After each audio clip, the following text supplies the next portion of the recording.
신약성경 311면 에베소서 2장 1절부터 10절까지의 말씀 한 목소리로 봉독하겠습니다. 그는 허물과 죄로 죽었던 너희를 살리셨도다. 그때 너희는 그 가운데에서 행하여 이 세상 풍조를 따르고 공중의 권세 잡은 자를 따랐으니 곧 지금 불순종의 아들들 가운데서 역사하는 영이라. 전에는 우리도 다 그 가운데에서 우리 육체의 욕심을 따라 지내며 육체와 마음에 원하는 것을 하여 다른 이들과 같이 본질상 진노의 자녀이었더니 긍휼이 풍성하신 하나님이 우리를 사랑하신 그 큰 사랑을 인하여 허물로 죽은 우리를 그리스도와 함께 살리셨고 너희는 은혜로 구원을 받은 것이라. 또 함께 일으키사 그리스도 예수 안에서 함께 하늘에 앉히시니 이는 그리스도 예수 안에서 우리에게 자비하심으로써 그 은혜의 지극히 풍성함을 오는 여러 세대에 나타내려 하심이라. 너희는 그 은혜에 의하여 믿음으로 말미암아 구원을 받았으니 이것은 너희에게서 난 것이 아니요 하나님의 선물이라. 행위에서 난 것이 아니니 이는 누구든지 자랑하지 못하게 함이라. 우리는 그가 만드신 바라 그리스도 예수 안에서 선한 일을 위하여 지으심을 받은 자니 이 일은 하나님이 전에 예비하사 우리로 그 가운데에서 행하게 하려 하심이니라. 아멘. 근래에 들어서 지진을 비롯한 자연재해들이 빈번하게 발생하고 있습니다. 특히 지역적으로 보면 일본, 대만, 그리고 에콰도르, 칠레 이런 지역들이라서 환태평양 지역의 일대에 좀 집중적으로 지진을 비롯한 자연재해가 이루어지고 있습니다. 그래서 이 환태평양 여기를 불의골이라는 말을 하게 되었습니다. 여러분 들어보셨을 것입니다. 그럴 정도로 이 심각해졌고 빈번해졌다는 뜻이겠지요. 지난 4월에는 에콰도르에서 진도 7.8의 강진이 나서 12,000명의 사상자가 났었습니다. 또 지난 2월에는 대만에서 진도 6.5의 강진이 있어서 사상자는 물론이거니와 여러분 보셨을 것 같은데요. 커다란 빌딩들이 무너져 내렸고 망가져 있는 모습들을 보면서 안타까워하기도 하셨을 겁니다. 우리가 그렇게 많이 주목을 하지 않아서 그렇죠. 생각보다 매우 많은 이 자연재해들이 벌어지고 있습니다. 지난 굵직한 기억들만 되돌아봐도 2010년도에 아이티와 그 칠레에 있었던 대지진 너무 잘 기억하실 것입니다. 그리고 2011년에 일본 대지진, 후쿠시마 원전 사태로 인하여서 많이 뜨거웠었을 정도로 떠들썩했었습니다. 또 2005년 조금 오래되긴 했지만 우리가 아주 선명하게 지금도 각인하고 있는 23만 명이 사망했던 동남아 쓰나미 대참사 역시도 우리 기억에 분명히 남아있는 커다란 재해입니다. 그런데 이 재해들이 점점점 갈수록 빈도수가 많아지고 있고 규모가 커지고 있다는데 문제가 있습니다. 그래서 어떤 사람들은 이런 현상이 말세징조라고 말하는 사람들이 있습니다. 어떤 신앙인들은 이것을 가리켜서 하나님의 심판이다 라고까지 표현을 하기도 했습니다. 어느 목사님이 그렇게 표현을 하셔서 크게 논란이 된 적도 있었죠. 우리 크리스찬들은 이 큰 재앙들 어떻게 봐야 하는 것입니까?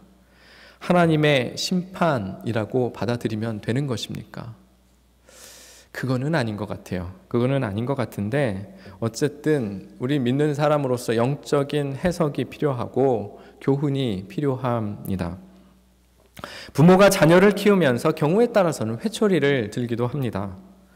부모가 자녀를 회초리로 때리는 것은 깡패가 아이들을 때리는 거하고는 분명하게 차이가 있을 것입니다. 부모가 자식이 매를 들 때 그 이유는 그렇게 해서라도 아이들의 잘못을 바로잡기 위해서 하는 것입니다. 때리는 그 자체가 목적이 아니고 자식이 잘못을 뉘우치는 게 목적입니다. 그래서 아이가 잘못을 뉘우치는 기색이 보이면 때리기를 그만두는 것이죠. 그러나 깡패가 때리는 것은 그 폭력 자체가 목적입니다. 그래서 이유 없이 그냥 마구 때립니다. 뉘우치는 기색을 보여도 뭐 그런 건 상관하지 않습니다. 자기 성이 찰 때까지 때리는 것이죠. 저는 깡패에 맞아서 잘못을 뉘우치고 회심하고 돌이키고 변화되고 했다는 사람 들어본 적이 없습니다. 그러나 이 부모가 매를 드는 것은 분명히 사람 되라, 달라져라 하는 뜻이 있습니다.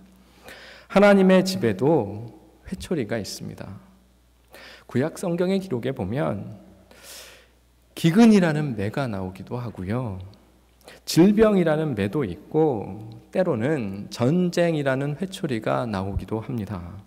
하나님께서는 이스라엘 백성들, 자녀로 삼으셨던 그 이스라엘 백성들이 잘못을 저지를 때 때로는 이런 매를 드셔서 훈계하셨고 바른 길로 돌아오기를 기대하셨습니다. 그러나 그럼에도 불구하고 불행하게도 이스라엘 백성들은 그 하나님의 매를 충실히 잘 맞지를 않았습니다. 그들은 매를 맞을 때마다 오히려 하나님으로부터 벗어나려고 멀어지려고 애썼고요. 기근이 오면 우상을 쫓아가서 바알이나 아세라 신과 같은 신 앞에서 기우제를 드리고 풍년제를 드렸던 사람들이었습니다. 전쟁이 오면 하나님을 찾아서 하나님 의지하고 해결하려고 한 게 아니라 외교적인 관계와 전략을 가지고 해결하려고 했습니다. 이 웬만한 회초리로는 이스라엘 백성들이 다시 정신 차리지 않으니까요. 하나님께서는 결국에는 무서운 심판과 멸망의 선택을 하십니다. 그게 바로 이스라엘의 멸망이었습니다. 하나님은 하나님의 방법으로 회초리를 들어서 그들을 심판하십니다. 하나님의 주권을 믿고 인정한다면 이 하나님의 심판, 이를 다시는 분은 없으실 것입니다.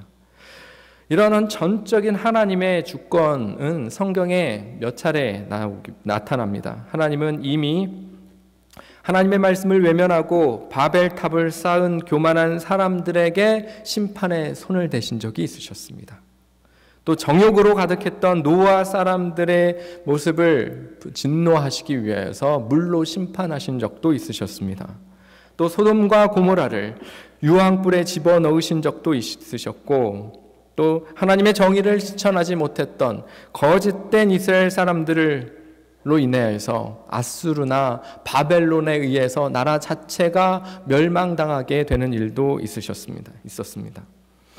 그 하나님께서 똑같이 지금 우리를 지켜보고 계시고 우리에게 때로는 심판의 회초리를 드실 수 있습니다. 여러분들은 그 하나님의 심판의 음성을 들으신 적이 있으십니까? 심판의 회초리에 여러분이 노출되신 적이 있으십니까?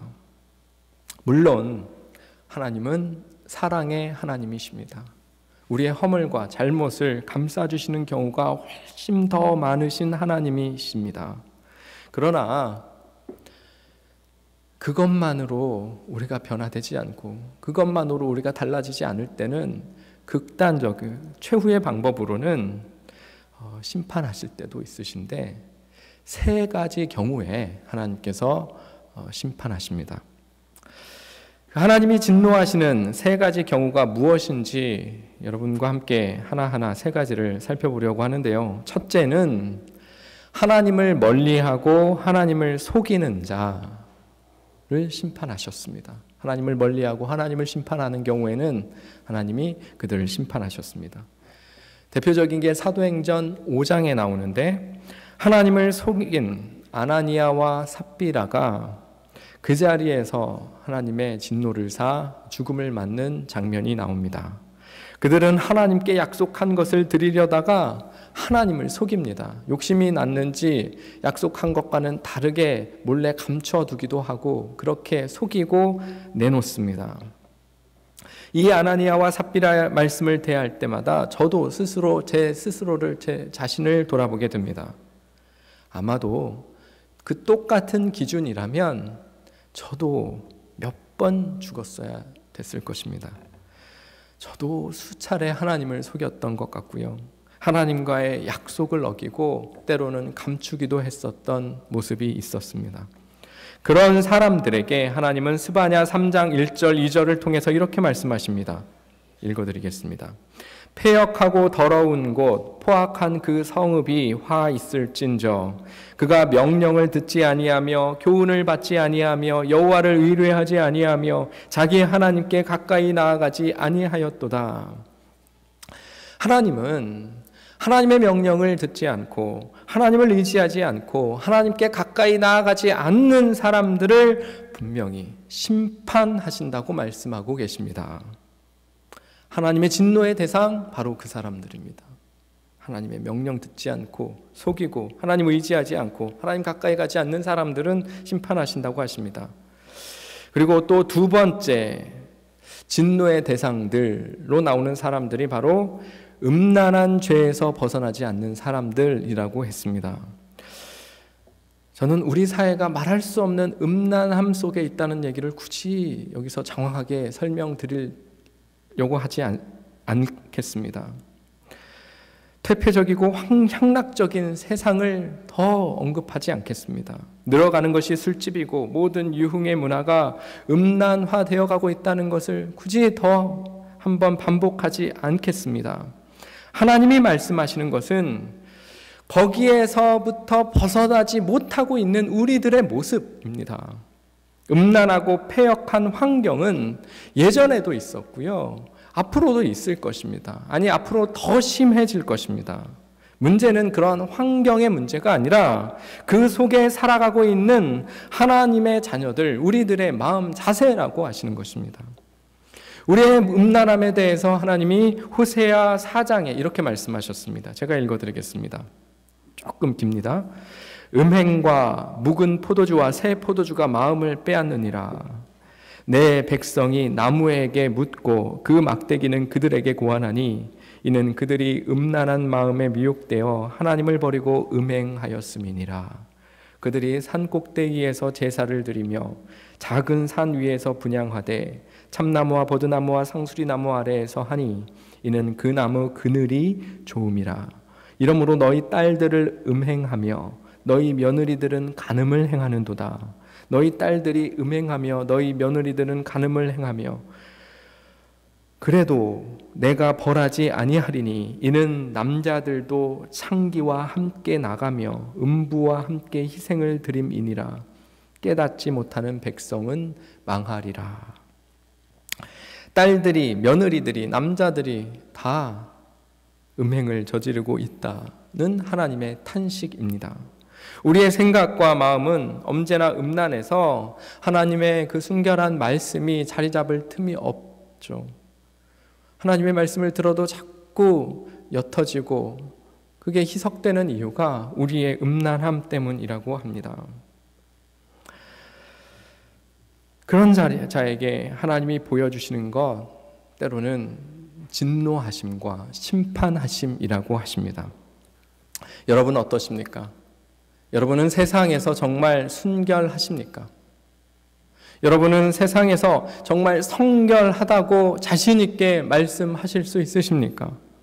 여러분은 향락과 환락의 사회에서 얼마나 자신을 깨끗하고 정결하게 지켜나가고 계십니까? 음란한 나무 그늘이 우리를 부르고 있다고 했습니다. 그 나무 그늘에서 수고하고 무거운 짐진 자들 다 오라고 손짓한다고 했습니다. 여기서 쉬어가라고 합니다.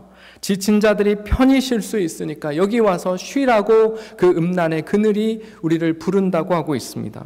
사람들은 그 음란한 나무 그늘을 찾아 쉼을 얻고 싶어하고 많이들 그럽니다. 예전이나 지금이나 우리 인간들의 모습은 그렇게 똑같았습니다.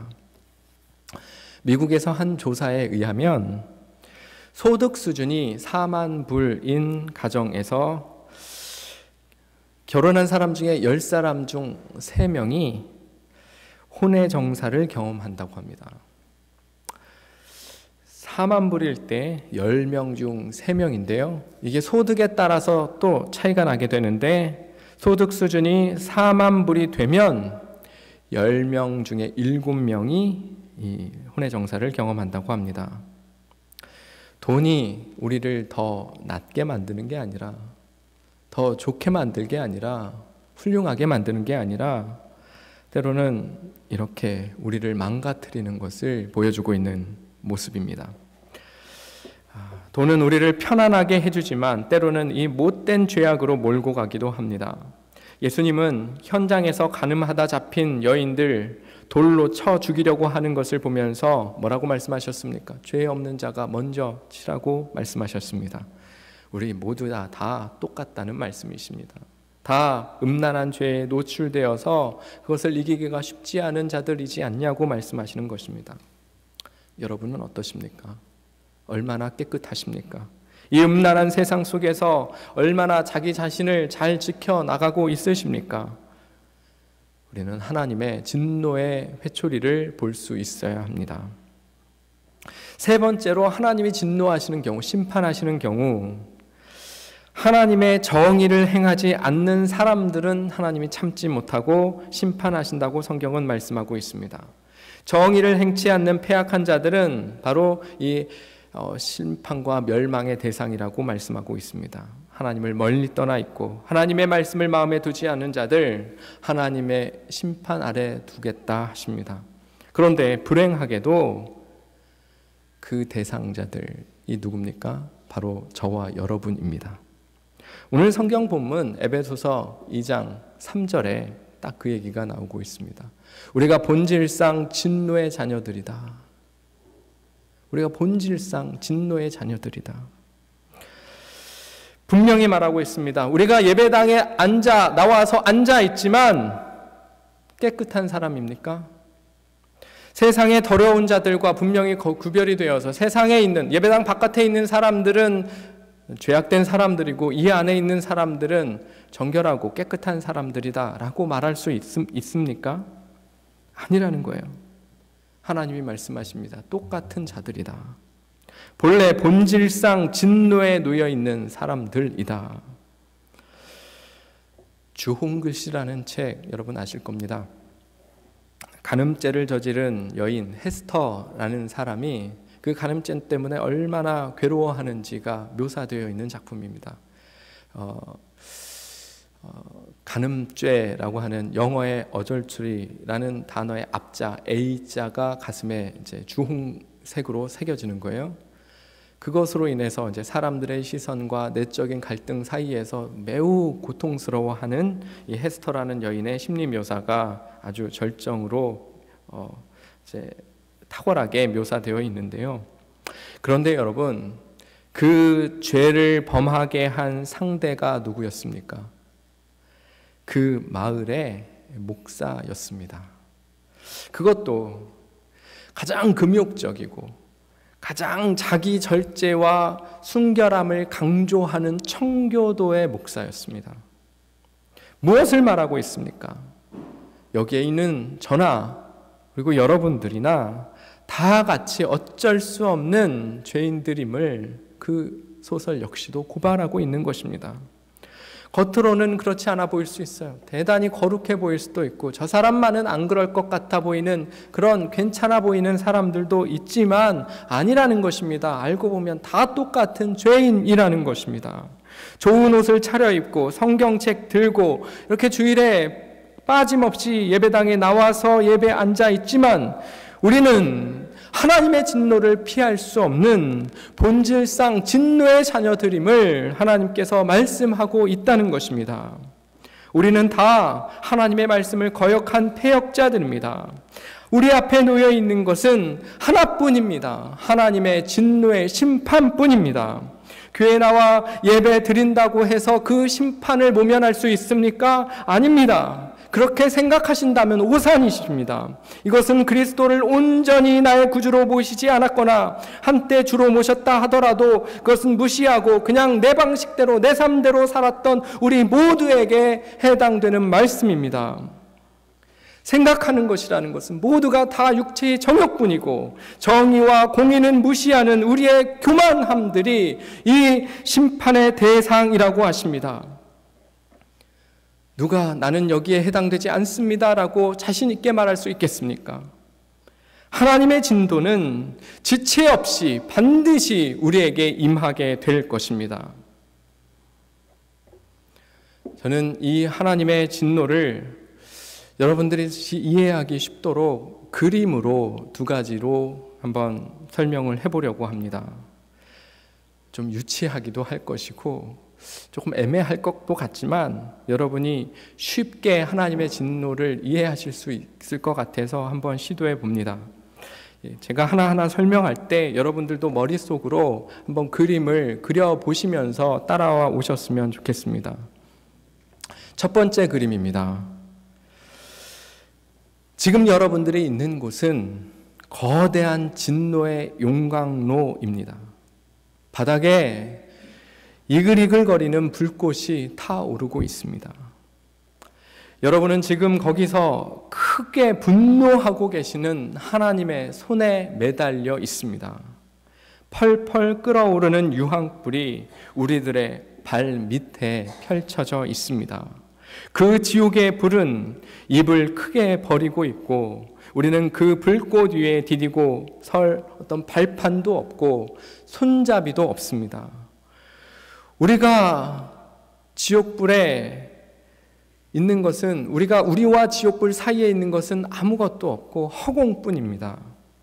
그러나 우리가 펄펄 끓는 불 속으로 떨어지지 않는 유일한 이유는 하나님의 손이 우리를 붙들고 있기 때문입니다. 그거 아니면 우리는 그 속에 빠져 떨어져 끝인데 하나님이 우리를 붙들고 계셔서 우리는 여전히 살아 있습니다. 지금 즉시 우리를 그곳으로 떨어지지 않도록 붙잡고 있는 것은 우리의 의가 아닙니다. 우리의 수고나 우리의 노력이 아니라 오직 하나님의 능력이고 하나님의 선하심 때문이라는 사실입니다. 여러분, 그 상황과 그 모습을 가리킬 때 하나님의 은혜라고 표현합니다. 그게 하나님의 은혜입니다. 또 다른 그림 하나를 말씀드리겠습니다. 하나님은 우리 인간에게 무던히도 속고 또 속으셔서 이제는 진노의 심판으로 우리를 멸하시려고 하십니다. 하나님이 우리 인간을 멸하시기 위해서 준비한 심판의 방법은 진노의 화살입니다. 하나님은 이미 활 위에 화살을 얹어놓고 그 시위를 잡아당기고 계시고 그 화살의 끝은 불행하게도 우리의 심장을 향하고 있습니다. 하나님의 손끝이 그 활시위를 놓기라도 하는 날에는 우리의 심장은 파열될 것이고 우리는 우리의 죄의 값으로 인해서 갈기갈기 찢겨지게 될 것이고 우리는 그렇게 하나님의 진노에 의해서 멸망당하게 될 것입니다. 그런데 하나님이 그 활시위를 놓지 않는 이유는 우리가 다시 하나님께로 돌아올 가능성이 있기 때문에 그것 때문에 기다리거나 참고 계신 게 아닙니다. 이미 하나님은 나라는 여러분이라는 인간에게 얼마나 많이 속으셨는지 모릅니다. 이미 가슴치며 여러 차례 속아 오셨기 때문에 우리가 일시적으로 돌아오더라도 또다시 돌이켜 돌아갈 것이다라는 것을 이미 알고 계십니다. 그것이 너무 일시적이라는 것을 알고 계십니다. 그러므로 우리는 하나님으로부터 그 화살의 심판을 피할 길이 없는 것입니다. 그러나 그럼에도 불구하고 아직도 그 활의 시위를 놓지 않고 계시는 이유는 아직도 그 화살을 눈물을 흘리며 있는 힘을 다해 꼭 쥐고 계시는 이유는 전적으로 하나님의 오래 참으심 때문입니다. 우리가 의의가 있어서가 아니라 우리가 어떤 훌륭한 부분이 있어서가 아니라 우리의 믿음이 대단해서가 아니라 전적으로 하나님의 오래 참으심 때문에 하나님은 활시위를 놓지 않으시고 오늘도 지금도 붙잡고 계신 것입니다. 그것을 가리켜서 하나님의 은혜라고 합니다. 여러분, 우리가 우리의 현 위치를 잘 이해해야 됩니다. 우리의 현 상태를 정확하게 보실 줄 알아야 됩니다. 나의 나된 것이 내가 잘나서가 아니라, 내가 똑똑해서가 아니라, 내가 의인이라서가 아니라, 내가 많이 배워서가 아니라, 많이 가져서가 아니라는 것입니다. 오히려 가진 것보다 내가 범한 죄가 더 많을 것입니다. 가진 것이 많을수록 편하게 살려고 하고 오히려 더 음탕하게 살려고 하는 그러한 우리의 마음 때문에 죄로 더 많이 가면 갔지, 가진 것 많다고 해서 더 의롭고 더 괜찮아지는 것도 아닐 것입니다. 우리는 이미 멸망했어야 될 존재들입니다. 나의 나된 것은, 내가 살아있는 것은 전적으로 하나님의 오래 참으심 때문입니다. 그것을 가리켜서 우리는 하나님의 은혜라고 하는 것입니다. 많은 교인들이 은혜라는 말을 참 많이 씁니다. 얼마나 많이 씁니까? 은혜를 사모하기도 합니다. 그런데 그 은혜라는 말의 뜻이 무엇입니까? 은혜가 도대체 무엇이길래 우리가 은혜라는 말을 그렇게 많이 쓰고 있습니까? 설교에 감동받았다면 은혜 받았다고 말합니다. 건강이 좋아지거나 어려운 상황에서 벗어나면 하나님이 나에게 은혜 주셨다고 합니다. 그런데 정말 그게 은혜입니까? 아닙니다. 그것은 은혜의 본질이 아닙니다. 은혜는 하나님의 진노 속에 있는 우리들이 이미 멸망받았어야 되고 이미 심판받았어야 되고 그래서 죽었어야 될 우리들이 하나님의 오래 참으심 중에 아직도 심판을 면하고 있는 이것 자체가 은혜의 본질입니다. 그게 우리 기독교의 은혜입니다.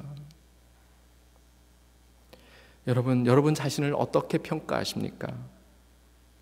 은혜는 여기서부터 시작되는 것이고 이게 바로 우리가 하나님께 구해야 될 은혜입니다.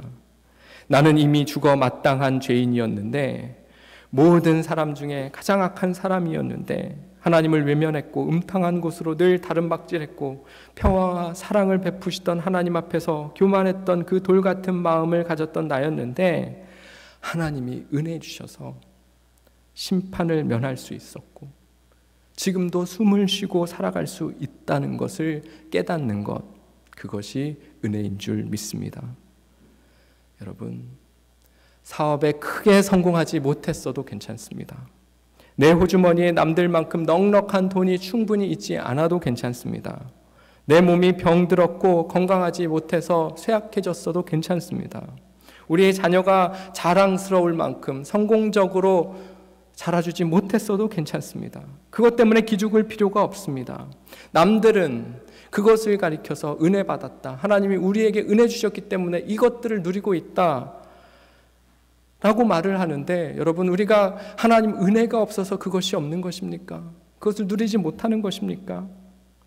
내가 죄 용서받고 구원받는 것, 내가 지금 하나님의 사랑을 받고 하나님의 자녀가 된 것, 지금의 내가 된 것 자체가 하나님의 은혜임을 믿으셨으면 좋겠고 아셨으면 좋겠고 깨달으셨으면 좋겠습니다.